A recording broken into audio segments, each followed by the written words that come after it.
আজকে আমি তোমাদের সাথে ডেইলি স্কিন কেয়ার রুটিনটা তে কিভাবে করি সেটা আমি শেয়ার করব। ময়েস্টের একটা ময়েশ্চারাইজার আমি প্রথমে অ্যাপ্লাই করে নিয়েছিলাম, তারপর রেডিম্যান SPF 30 অ্যাপ্লাই করে নিয়েছিলাম। এগুলো সব ডার্মেটোলজি প্রোডাক্ট। আর তারপর সেটাফিলের টোনারটা ইউজ করেছি।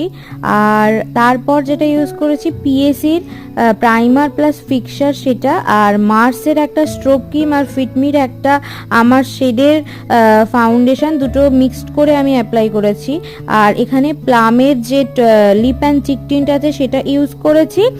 আর ল্যাকমির যে রোজ গোল্ড মানে ডাস্ট পাউডারটা আছে ওটা ইউজ করেছি। তো অনেকেই জানতে চেয়েছিল, তাদের জন্য আমি এগুলো সব বলে দিলাম। আর ন্যাচারালি আমি যখন এমনি বাড়িতে থাকি তখন কিন্তু আমি জাস্ট ওই ময়েশ্চারাইজারটা না হলে সিরাম এটাই ইউজ করি। তো ভিডিওটা ভালো লাগলে প্লিজ ফলো সাবস্ক্রাইব করে দিও। বাই।